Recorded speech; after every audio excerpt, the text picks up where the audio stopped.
Welcome to Authors on Tour Live, a weekly podcast for people who love to hear about books from the authors themselves. My name is Darren Fote, and today we are podcasting live from the Tattered Cover Bookstore, one of the premier independent bookstores in the nation, with 3 locations in the Metro Denver area. You can visit www.authorsontourlive.com for a complete list of upcoming podcasts. Wait a minute, it's time to begin. Tonight we are joined by Kael Weston, who spent 7 years on the ground in Iraq and Afghanistan, working for the U.S. State Department in some of the most dangerous frontline locations. Upon his return home while traveling the country to pay respect to the dead and wounded, he began to ask himself many questions about the costs and legacies of the wars. Weston will be discussing and signing his new book, The Mirror Test, America at War in Iraq and Afghanistan, a powerfully written first-hand account of human costs of conflict. So please, without further ado, please join me in welcoming Kael Weston. Thank you. Thank you. Thank you for coming out on a Wednesday evening, and not only as readers, but as, I think, concerned citizens at a time. I believe that war and warfare and how our nation goes to war, how we fight wars, and how we try and end wars are all relevant. I wanted to divide the 15 or 20 minutes I've got before we do a Q&A, mainly because there are a couple of veterans here. I believe that more than a couple, but the 2 that I know from Iraq and Afghanistan, I want to bring into the discussion if we can toward the end. I found last night in Boulder, and I'm sure I'll find in Utah, California, Washington, Seattle, everywhere I go next, that there will be probably some veterans in the audience, and I think they have an important voice in especially how these wars have been fought. So the first couple minutes I'll try and explain how the book became a book. If any of you are wannabe writers or authors, you may have questions about that, which is not specifically content, but important because I think it's an exciting time to be considering writing about some of these topics. Then I'll move to maybe a theme or 2 that jump out, a chapter or 2. There's about 42 chapters, so I don't want to just run them one by one. They're mostly short chapters, and I figure as readers, when I read a book, there are some chapters I like, and there are some chapters I really don't like, and I can say that about my own book too. And then finally, we'll do the Q&A. So if that sounds okay as a game plan, I always open when I speak to university students or universities with a pop quiz. Because I used to have them inflicted on me, but I'm also the son of a 5th grade school teacher. So I am going to pose a few questions for you to think about. And some of you have already heard the questions before, but they're my way of trying to start off with a dialogue as opposed to J.K. Weston War 101 monologue. I've heard myself talk enough. The first question is, when I say United States of America, what words come to mind? Nouns, adjectives, swear words, anything. Just think about it. The second question is tied to that, which is if I were to ask that question in this room, we're filled with Iraqis, Afghans, people from the African continent, Yemen, Japan, Brazil, pick your country. What do you think the words would be that they would pick? So no right or wrong answers, just, I put that out there. And now I've added a third question, which I normally don't ask, but we're a few days away from Memorial Day. And my book is intentionally, from my publisher, being rolled out a week before Memorial Day, because one of the questions I ask is, how should we start to think about memorializing the 2 longest wars in American history? And equally important, how might the Iraqi and the Afghans one day, if they ever were to try and memorialize our wars in their countries? So that's the question, I think, for them and for maybe the people who design a memorial on the mall one day. But the question to you that I ask myself is, what does Memorial Day mean to you? So that's the pop quiz. I did not write an anti-war book. I wrote a war book. I think many readers, as I'm getting reactions, would say, well, you are against war. And what I tried to do in the structure is take the 2 wars and put a different label on them. The Iraq War is the first section, and that section is titled The Wrong War.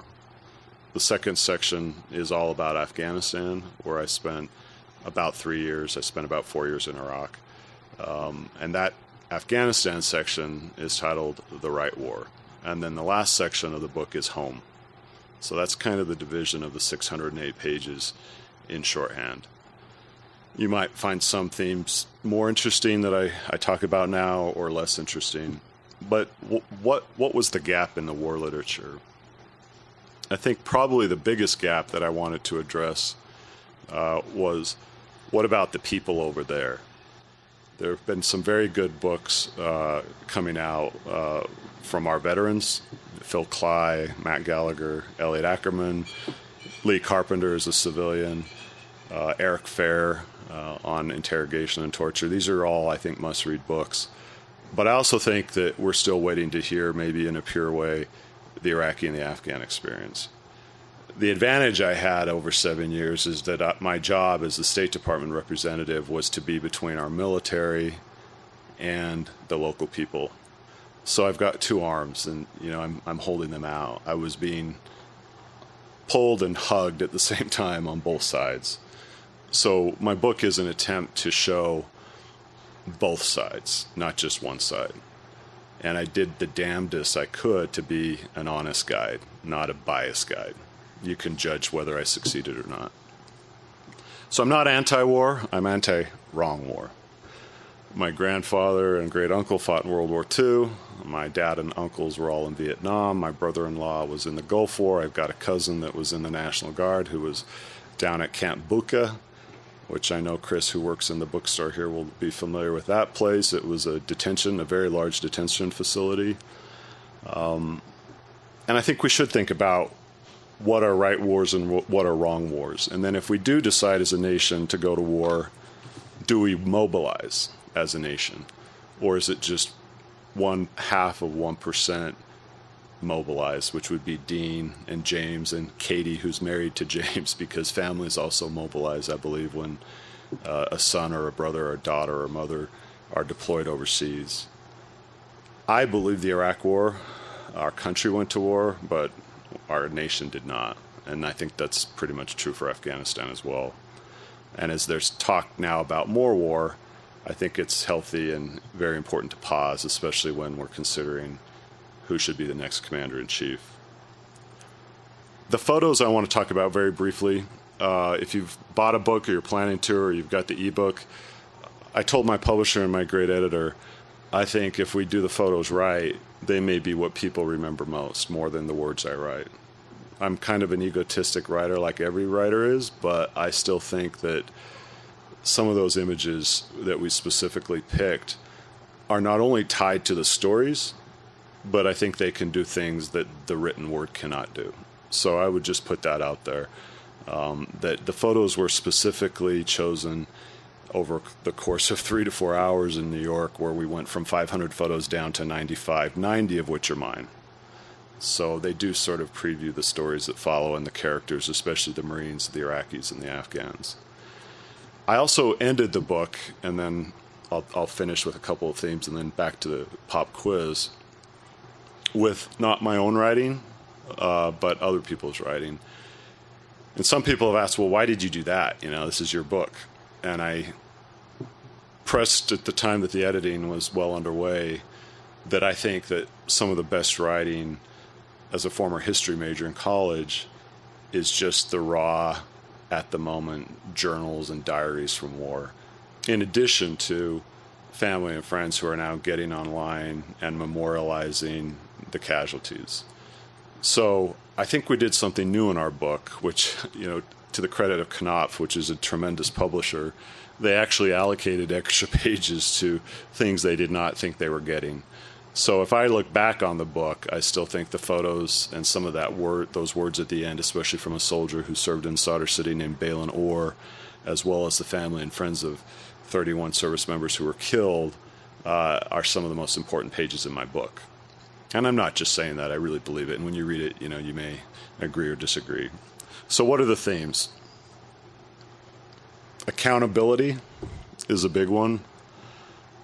I worked with veterans a lot while they were in uniform, and a lot of the accountability that I saw in Fallujah and in Helmand and in Host was pretty immediate and could be severe. If you screw up, as a commander or a senior NCO or even a PFC, you're not going to get away with it for very long. Lives are on the line. There's generally, I think, a pretty good check in the system. My dad in Vietnam told me stories, and it seemed that it more or less worked that way as well. Transition now to the civilian side.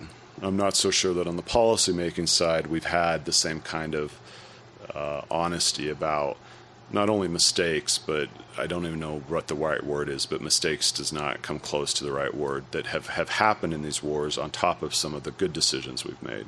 So there's a thread through the book of accountability. Another one is education. I didn't write a nonfiction book just so you could sort of, and myself, let it fly away, after 600 pages. I wanted to try and do the best I could to educate a reader. And that mainly comes through the stories that are in it, particularly the Fallujahs that you'll meet, the Afghans that you'll meet, and the Marines, including James, and part of his story that you'll hear. Reckoning is another word. I think it's tied to accountability. I think, for every veteran who served any time in these wars, it may take a while, but eventually some of the actions, some of the questions, some of the moral ambiguity catches up with you. And it did for me. And I use one decision kind of as a focal point in my own book, which was a policy decision we had to make in Fallujah about election support. Election support. In late 2004, the second battle for Fallujah, in part, was fought not just to get the terrorists out, and we can talk about what's going on now, and there were terrorists, but there were also a lot of people who weren't terrorists that got hurt and killed. But it was also to say, look, they've got the chance to vote. And so when our government, under the Bush administration, said the election is the number one U.S. priority, 38,000 service members, mostly Marines and I, were in the western part of Iraq, and we tried to figure out how best to support the election process. So I go into some detail about how we weighed that decision and what some of the consequences, tremendous and tragic, were, particularly based on one decision. And then I transition to the cost for the Iraqi people. That is also very much a part of my pages. So reckoning, I think it's an important word when you talk about war. It's personal, and I hope one day it's also national. What were the policies we pursued? Were they the right ones? Lots of different views on that. Are we a safer nation, or are we not? Drones somewhat comes into the picture. Torture, enhanced interrogation techniques, whichever way you want to look at it. I call it torture. Those are questions that come into my book from the ground level up. I could go on about the themes, but I wanted to end, before we go to Q&A, with the quiz. So I'm going to open it up to the floor for a minute or two, which is, what words do you associate with the United States in your own mind? Strong and troubled. Okay, James, a Marine here in Colorado, lives here now in Colorado with Katie. Strong and troubled. Two. Opportunity. Fluid. That's a good one. I hadn't heard that one before. What? Ideals. What we have up here and what maybe happens in practice. That's a good one too.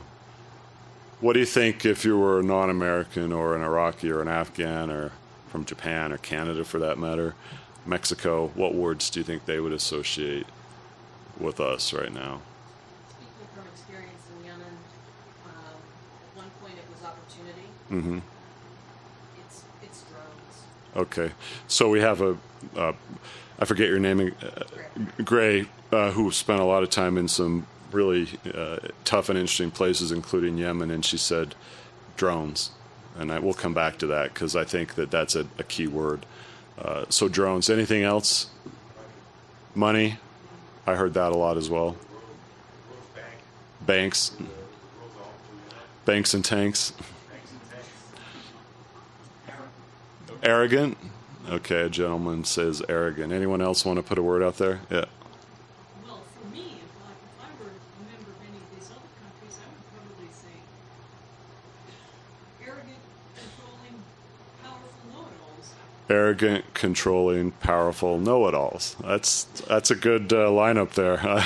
I've heard that too. I've also heard what I'll tell you, a brief story, because I think there are words that are very loaded, and we've shown the ugly face of America that we don't like to acknowledge, but we need to. But I also tell a brief story about an Afghan medical student who in 2012, his name's Jamshid, when Neil Armstrong died, the only email I ever got from anyone, family, friends, was from an Afghan medical student living in Jalalabad, which is where Osama bin Laden used to hang out, on the easternmost edge of Afghanistan. And what did he say? Well, you couldn't read my book because I put it verbatim because it's so beautifully written in pidgin English, which is what I love when people communicate in our language and do it in such a pure way that's not filtered by 20 editors and overwriting and everything we crazy writers do. But he said basically that Neil Armstrong showed that anything's impassable, and he spelled it IMPASSABLE. And I think about back to the drones. Here's a kid named Jamshid looking through drones to the moon, but at least he's still seeing the moon. And what he was basically saying is, you're a nation that showed that this dream is possible, not just for Americans, but for the world and for future generations. So I think we just need to be honest. I think the words are good and bad. And as long as we're honest about what they are, I think we can progress in the discussion that we need to have. I choose not to read when I do these events, mainly because I'm sick of the sound of my own voice. But there is an audio book, and if you like my voice or if you like the book, you can buy the audio book. And there's 22 hours unabridged. And I spent 5 days in LA doing it, and they were a great team there, but I was ready to no longer ever hear my own voice. But it's a lot of work, I can tell you that. An honor, but my gosh, they work hard. So now, the final part of the quiz was, what does Memorial Day mean to you? And then I'll bring up some of these veterans and we'll widen the Q&A. What does Memorial Day mean to you?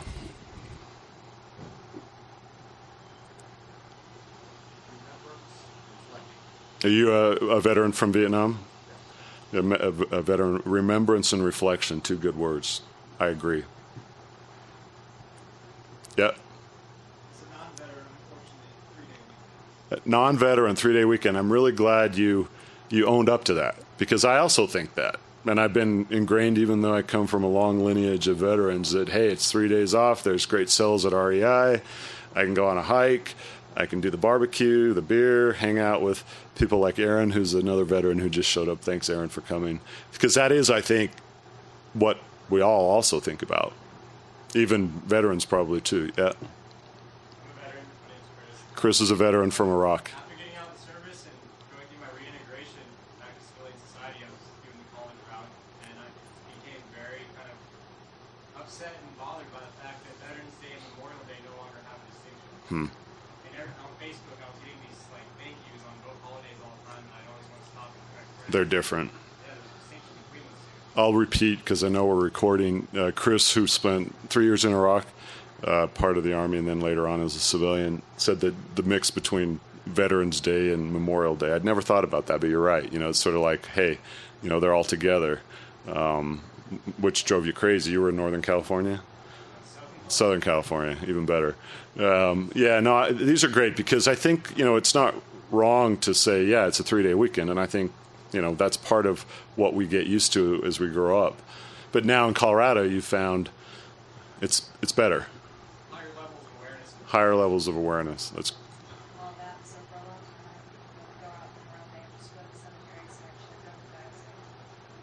Sierra here talked about that she doesn't know many people or anyone really in the military, or didn't while you were growing up, who served and are no longer alive. Yeah, I think, again, these are questions that I've thought a lot more about, because it's, part of the question in my book, which is, if you're going to try and memorialize the Iraq and Afghanistan wars, how do you start to do it? And by law, you really even can't, unless it's been 10 years, since the end of the war. Well, the wars really haven't ended. President Obama has said that combat operations are over, but as we know, troops are still deployed and they're still going over. The other point I'll make before we open it up to wider Q&A, and then James, Dean, and Aaron, you can all introduce yourselves and answer questions as well, and Chris, if you'd like to as well, is I think it's a goes back to the reckoning that Memorial Day is to remember the past and those who served in the past, to honor the present, but to really also focus on the future for the troops. And as I was walking over here, I wanted to kind of clarify that, which I think it's also, maybe a responsibility for us to think about all the troops in the future and who's going to command them, who's going to lead them, who are the politicians worthy of what will be a very, very red sacrifice in the current wars or in a future war. So when I think about Memorial Day now, I'm also thinking who is worthy to command the best military in the world, and also probably the most overstretched military in the world right now. But anyway, I think those are questions, and I'm glad because nation and country are two different things. A nation is a nation of citizens. A country is our military budget. Our country is our tanks and banks. And I think that these wars have been our country at war in name only, not the nation at war. And, as a history student, you look at Rosie the Riveter to everything. If you walk along the National Mall, if you haven't done it, go to D.C., other than in August when it's hot and humid, and just stroll around the mall. We all know about the Vietnam War Memorial, but there are others there, the Korean, World War II. One big war that is not memorialized there, World War I. And I've got a chapter in my book called The Mall of America, and I sort of walk you through these places and then pose a question. So that's enough on me and by me. If you want to hear more of my voice, good or bad, you can order the audio. So I want to now bring up the veterans who are in the room. Chris, you join us because I have questions probably for you as well. And James, you can say a little bit about yourself. We'll try and keep it brief. Dean, Aaron, come on up. And Chris, who works here at Tattered Cover. My name is James Cathcart. I served in 3rd Battalion, 4th Marines during Operation Vigilant Resolve. After that, I redeployed in 2005, right after Phantom Fury, which was where Kael took over in Fallujah, and did another deployment. After that, I returned back to the States and went to the hospital in Balboa, the Naval Hospital in Balboa, San Diego, where I was being, evaluated for post-traumatic stress disorder, at which time I also saw a lot of the guys that had come back from Phantom Fury, and which was an interesting experience. Hello, a few of you have met me before. My name is Chris. I was in the Army for 12 years, worked in an intelligence role, so I had a lot of engagement with the local populations. I first went over to Iraq in 2004 and helped with sustainability operations up in Kirkuk. A lot of it was centered around getting the elections going and trying to set up some sort of civic society structure there. Came home, ended up going to the language school and studied Arabic for 2 years, got certified as a DoD Arabic linguist. And then I went back for 2 more years as a civilian contractor. And I worked all over the regions around Baghdad and a little bit out in the Marine areas as well. That's about it as far as an introduction. Hi, I'm Aaron. I haven't seen Kael for about 8 years, but it's good to be here. I was in the 3rd 75th Ranger Regiment. Then I was involuntarily recalled back to the Army in 2007, where I was with Kael in Afghanistan. I'm retired from the military now. I was in 15 years. Thanks. And we have a couple of 1 or 2 veterans from earlier war, Vietnam. Come tell us your story, and then we'll open it up to questions. My name is Tim Dunn. I was born and raised in New York City, entered the Marine Corps from there. I served in Vietnam as a sniper in 1967. After my tour in Vietnam, I worked in corporate America, mostly in banking and finance, and then spent 21 years as an investigator for the Securities and Exchange Commission, posted here in Denver, Colorado. I'm a student of history. I really like your brief. And, it takes a historian to know a historian. It reminded me a lot of John Paul Vann. Wow. Okay. So, but thank you for your time. We didn't just want to hear the intro. So any questions anyone has to any of us up here, I hope we'll take, maybe 15, 20 minutes to learn a bit more about all the perspectives that are here today. So please ask one, ask all. And if you get asked a question, please use the mic because we've got audio. And hopefully this will go viral on YouTube or on wherever it goes. You go around, do you agree with right war, wrong war, his assessment of the The question was, do the veterans here agree with my right war, wrong war divide in terms of Iraq and Afghanistan? I know what Dean's going to say. I don't agree. I don't disagree. I mean, I think there was issues with both. I think this was the first. I mean, this is the first war in I don't know how many decades where it's an all-volunteer military. So every kid who joined after 9/11 should have known what they were getting themselves into. They went for a reason. All the Marines I joined with, I dropped out of college right after 9/11. I grew up in a bad part of town here in Denver. Grew up fighting for a little piece of shit corner in a bad neighborhood that nobody wanted, and this country gave me an education. They gave me opportunity. When 9/11 happened, I was a senior in college. I decided to drop out and go and put my money where my mouth was and defend my country, something that a country that's done so much for me.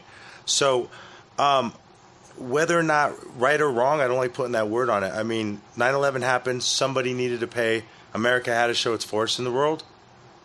We had to protect ourselves. We had to show that we weren't the people to be messed with. I think mistakes were made. The idea of invading Iraq and trying to colonize it for 10 years, I mean, probably one of the worst ideas ever. The Marine Corps were an expeditionary force, we're an invasion force, and then we invade Iraq, we destroy it, we take it in 21 days, and then they have us sit on our hands and tie our hands occupying it for 10, 13 years. I mean, it doesn't make sense to me, but I don't have any regrets, and I'm not angry for the policy or for what we've done. And honestly, if anything, I had PTSD growing up in West Denver. The war knocked the chip off my shoulder and gave me something to look forward to and gave me something to be prideful for. I think that it's definitely an interesting question, and I think that I knew what I was getting into going to war. I mean, I was very much into history, especially research on the Vietnam War, and I didn't have any illusions about what it was going to be, and so I think that the Marine Corps, the military, can provide lots of very valuable benefits. But I think for me, the concern is less of the fighting and the blood and the guts, and more of what did we do? What did we actually accomplish, and why did we do it? I lost people that were very close to me. A lot of people have, and more of it became not so much my concern about what I did action-wise, physically or whatever, but like as a country and just the consequences. What was it for? Was my real question, and that's why I don't like that's why I actually agree with the wrong war. I remember I was woken up on my 16th birthday. My mom came into the room. She pounded on the door, and she opened it, and she said, "We're being attacked. Turn on the television." And so I turned on the television right when the second plane hit the tower. And so I saw that explosion, and then we just kind of sat there and watched it, and then she said, "Well, happy birthday," and walked out. And so, I mean, after that, obviously, I was paying attention, and I agree somebody had to pay. Even when I was younger, I was just turned 16, and I knew somebody had to pay. And the whole Afghanistan, everybody over there taking credit for it and everything, it made sense. It at least made sense. And then all of a sudden, I remember after we went in there for a little bit, and then all of a sudden, the only link that I remember ever hearing was one time on the news. I heard one of them say that Saddam Hussein had helped fund the attacks of 9/11, which was such just like a out there, no evidence, just a claim that I really didn't believe it. It didn't make sense to me why Saddam would ever want an Al-Qaeda organization in his country. He didn't like any resistance or any insubordination, so it just didn't make sense to me. The WMDs, all of it, to me it was the wrong war. To me, I don't know why we went there. Afghanistan, I didn't myself go there, but it makes sense to me. It actually, there was a purpose. There were people that took credit for the attacks, whereas in Iraq, it just doesn't make sense. That's my view. I think I agree with. Oh, sorry, what was your name again? Sanchez. As far as kind of not having not that he didn't have an opinion, but I don't know how to answer that question either. I don't think in terms of right war, wrong war. I've gotten really into the Zen Buddhism since I've been working at this bookstore. There's a famous Zen quote: "Something is only a problem if you make it a problem." I actually went back to college trying to answer that question myself, to understand what I had been a part of. Having a little bit of more maturity at that point, a few more years under my belt, I wanted to understand what the heck was that surreal experience that I just went through. Because I also enlisted right out of high school, and I was a freshman in college when 9/11 happened. I was going to Boise State, and I dropped out and decided I wanted to do my part or whatever I needed to do at the age of 18 to serve my country. I thought somebody had to pay for what had happened, or we needed to figure out what the cause was, or the root source. So I spent 2.5 years at UCLA with a lot of great professors, very distinguished people with a lot of connections in government, a lot of connections in the State Department, and I thought I was going to just get exposed to all the right information, and I was going to walk out of there understanding and feeling a sense of validation for what had happened over there. And I actually walked away from that university very disappointed, because I felt like a lot of academics and scholars love to get up and grandstand on the stage and talk about how stupid that war was and just totally rip apart the administration. And I didn't hear anything constructive about any of it. And in the Army, we do something after every mission. It's called an AAR, an After Action Review.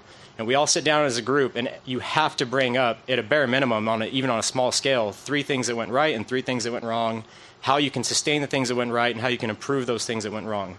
And I was hoping in the university setting to hear that same process being debated by very intelligent people, and I just didn't hear it often or at all. And sometimes I would try to bring those points up, and I got shut down by a lot of those professors. So in my opinion, I just came home not even caring whether it was the right war or the wrong war. It was an experience that this country went through, whether we like it or not. And I'm hoping that people actually start to look at the data the right way and start to assess what we can do better in the future, because there's going to be more conflicts. There's nothing we can do about that. So it's the best way I can answer that question.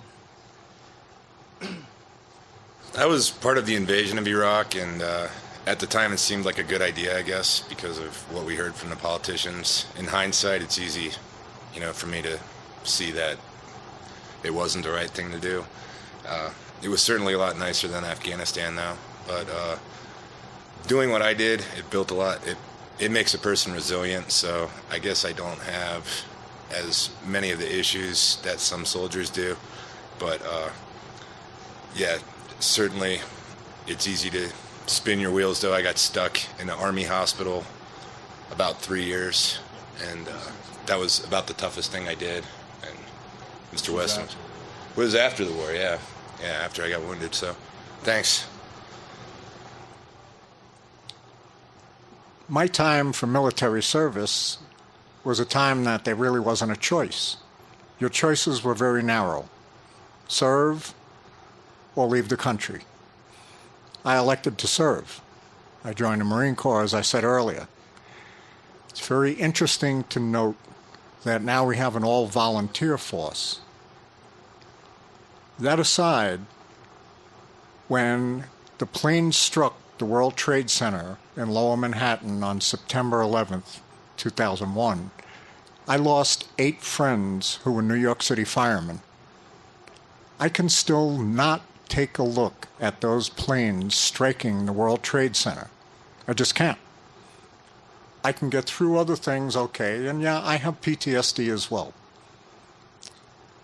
But the interesting part about that was I felt the need that we had to respond some way, and I was very angry to learn that we were unprepared. The defense mechanisms that we had in place, the aircraft that was supposed to respond, were not even armed. And I thought, what's going on here? Why do we have the best military in the world and we were asleep at the switch? When we went in our response to Afghanistan, I thought it was a purposeful response to those people who were responsible for organizing and sending the Al-Qaeda representatives to attack us.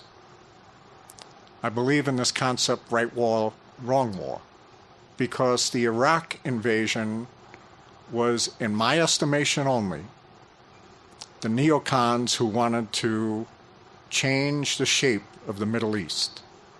And as we see, it was very unsuccessful. I have returned to Vietnam for a visit. And earlier you heard me say one of the words that people would use is arrogant. I heard that mostly when I traveled in Europe. When I went to Vietnam, the words I heard were generous, that the Americans are generous people. If that's the legacy that we have with the Vietnamese, I think we have room to work something else in with some of the current attitudes towards us. Wow. I mean, that's why I like having veterans, share the stage, because my page is my page, but these voices, I think, are what's missing in a lot of what's out there. Any other questions? Please, we've got some great perspectives here, and I like hearing them as well. Yep. The really tough part is, how do we make a difficult thing a little better, and a little better, and a little better? Yeah, that's a good point. And I think that's where State Department, USAID, were always welcomed, I found, by the military, which was we want more help. We don't want to be, maybe you have something to say to that. I want to come up here to the mic. So this is something I've been pondering over, because I've had a lot of friends and colleagues tell me I need to start writing about my experiences over there, because they're hearing stories come from me that they're not hearing anywhere else. In my role, after I went through the language school and got certified as an Arabic linguist, my mission kind of changed in the Army. I was no longer just an intel guy. Everybody, all the way up to the generals, the stars on the shoulders, were expecting me to be the bridge between the locals and my fellow soldiers, as far as raising awareness, educating them, trying to help dictate and guide how we were interacting with the local populations.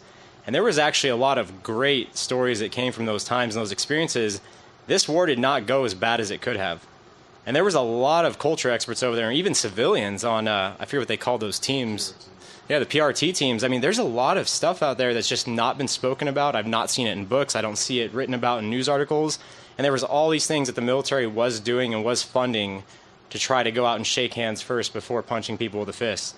And I think as time goes on, those stories start to come out, people will realize that we actually were working a lot harder than most people think we were to try to make the situation go as best as possible. Hey, Aaron, come talk about the PRT and host, because you raised a good point about PRTs were provincial reconstruction teams, which included a large military component, State Department, AID, even we had some Department of Agriculture people. And Aaron saw both sides, because he was a grunt infantry in Iraq early on, and then where I met Aaron was in the host provincial reconstruction team. So you want to follow up on that? Like, how did you find the PRTs work? Geez. Put you on the spot. Civil affairs, I guess. We lived amongst the local nationals, spoke with them daily, interacted with them, built schools, roads, never fired a shot in anger at them. This is for 15 months, and it was a lot different mission, but yeah, I mean, it wasn't like what you would think a regular soldier or sailor or something would do. It was more building and goodwill. So it's a good experience. Then in that year in host, our budget for projects, Chris, you talk about, we spent about $53 million, give or take, on soft stuff, whether it was well spent. But I think, when people talk about the schools not working, I think, I got an email from, and I write about this actually in my book, is that, half the schools we built basically are still functioning, which in my view isn't a bad deal. It was in one of the most dangerous areas of Afghanistan, too. Yeah, so 50% success rate is not what some of the people are writing about, because they want to say, well, these wars only brought mayhem and destruction and death, and that's not true. And in my book is rough in the Iraq section, and I'll let you judge it yourself, but in the Afghanistan section, I do try and show, and Aaron, you'll be the best judge because you lived it, that the Americans were doing some things that stuck. I have two Taliban characters who I introduce, and they were basically like Aaron and James and everyone up here on the stage, and a little bit like Dean even, which is their job was to fight us. And I try and show how they made a decision to put down their weapon and try and reintegrate back into Afghanistan. So I think some of these important stories are starting to come out, but we need more of them. Yep. What was the, just with regards to the PRTs, what was the amount of time?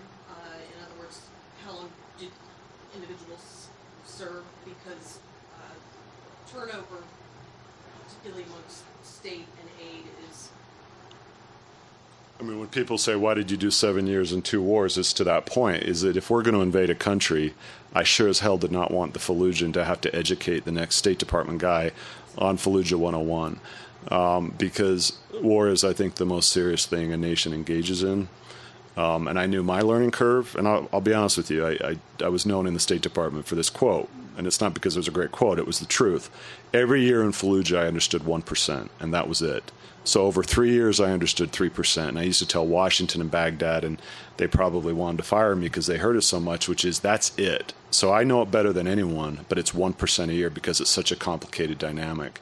And I think for all of our troops, you could probably relate, which is if you're living in Denver and an Iraqi shows up one day and says, we're here to help, to have you vote, come to the city council meeting every week, what would you do? You would go.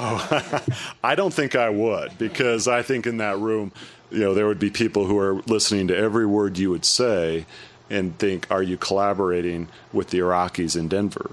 So what I used to tell the new battalion commanders and the regimental commanders all the way up to the CG is when you go into that city council meeting as an American in the middle of Fallujah, do you think they're really focusing their words on our heirs? Or do you think they're focused on their cousin who is secretly the former pissed-off Ba'athist, who is a half-insurgent thinking about supporting al-Qaeda?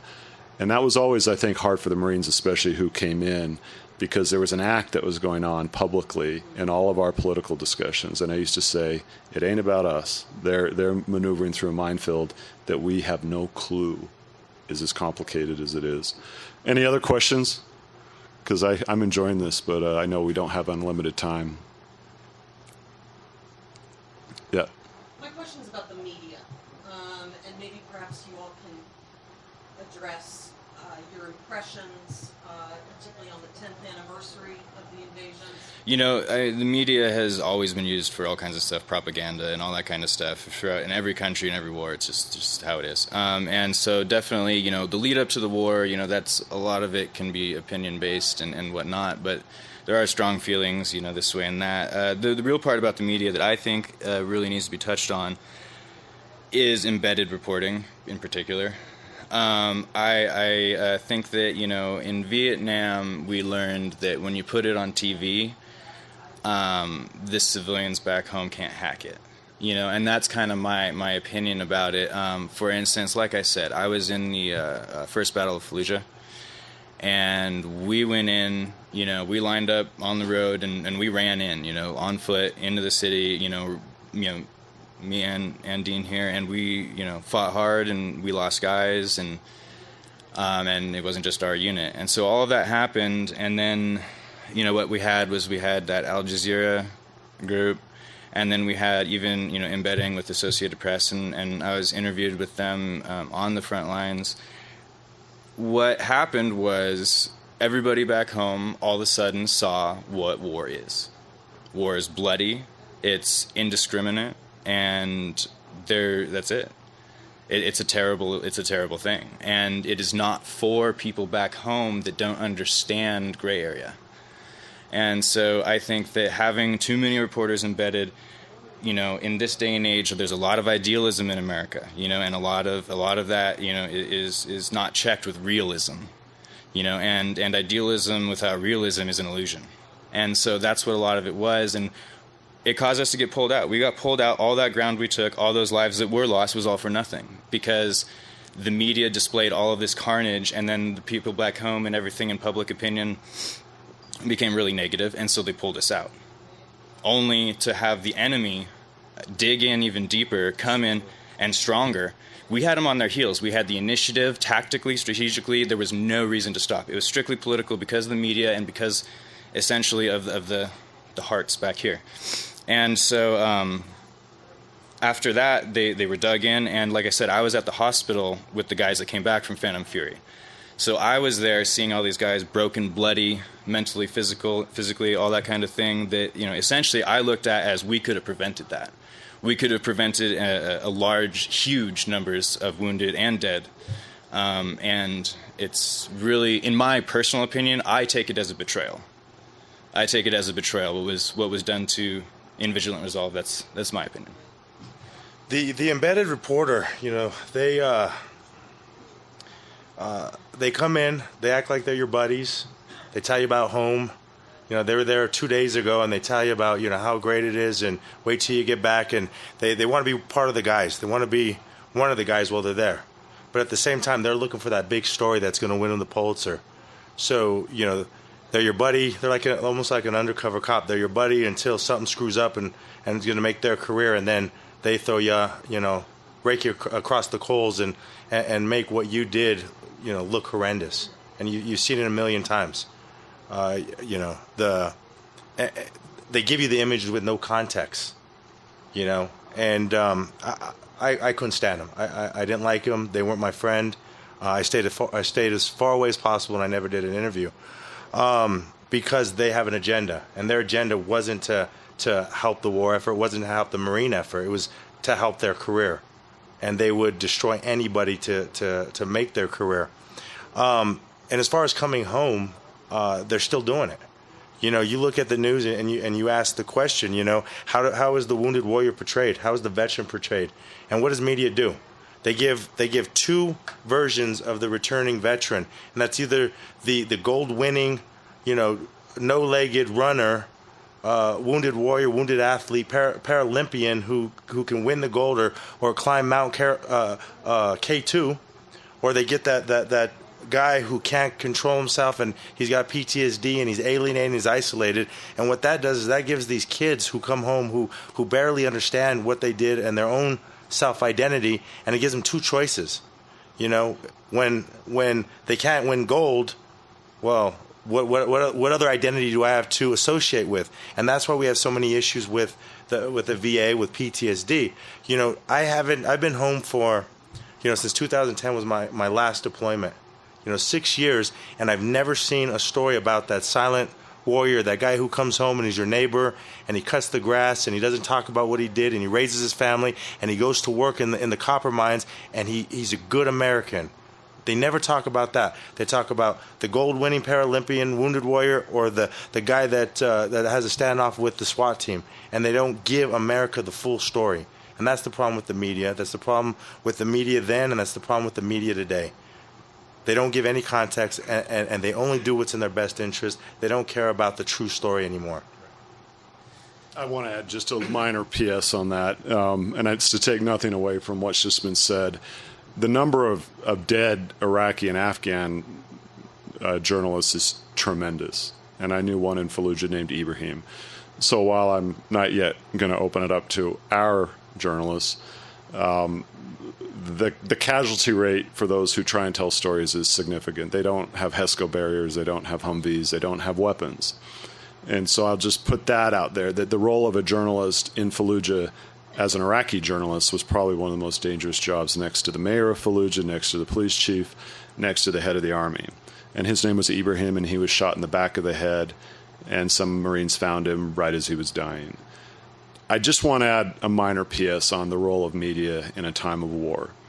I personally do not believe that our media should stay home through the two longest wars in our history, nor do I think that their only option is to go shoot alongside our Marines. There are good journalists, there are bad journalists. I tend to think that the major papers have quality journalists. There have been a number of journalists who have died in these wars. They are not embedded with us all the time. They're living in compounds that get bombed and all that. So while I'm not disagreeing with with what's been said, I just think that the bigger danger in a democracy at war is that our government and our military are the only people telling the home front what's going on. I think that we need as much debate and as much dialogue as possible, but the bigger risk in a big democracy that has freedom of the press is that the government muzzles, and we may be facing some interesting questions here soon about who gets to speak and say what, or who needs to be afraid or not. Without that check in our system, especially in a time of war, I would go to your point about the run-up to the Iraq War. Were the big papers asking the hardest questions not only in the wars, which is what you've all talked about, but before we go to war. So bottom line for me, be careful. We all have agendas. I'm sure I have agendas, which I won't go into, but we're human. But the bigger threat, I think, in a democracy is to say, you media are bad and only part of the problem. Because if you look at our history, the media have raised some tremendously important issues, including a president that eventually got impeached and kicked out of or resigned, basically. Why? The title of that Supreme Court case is United States versus Richard Milhouse Nixon. The way that happened was not because of a State Department guy or a Marine or a soldier. It was because some journalists were trailing some really bad things going on, and our Supreme Court got wind of it, and the president lost. And that's the strength of a democracy. But yes, I think in a war zone, we need to be wary. We need to be sure that we're, around people who know the wars, aren't just jumping in and out. So I think we've got to finish up now, but I really wanted to say thank you for everyone who participated tonight. I think this is probably one of the most incredible bookshops in our country. So for the people who might listen to this and for all of you here, I think the tattered cover is, what makes independent bookstores so valuable and important in a time when it's easy to click and order something for $16.83, which is the price of my book on Amazon, versus $28.95. My cut is still 15%. But I just want to say that, I am going to buy my own book here. I bought several at an event last night, and it's self-interested. But more importantly, it's actually to send, I think, a message that, these kinds of discussions with all these great veterans here who have different perspectives, because I know I learned listening to them and learned new things, is that it doesn't happen, just based on, happen chance. We need to support bookstores. We need to support books. We need to support discussion. And, there are easier ways to spend $30 or, for that matter, $16.83. But I just hope that, we think about that as we, make our own financial decisions. So I appreciate the time. I appreciate Tattered Cover.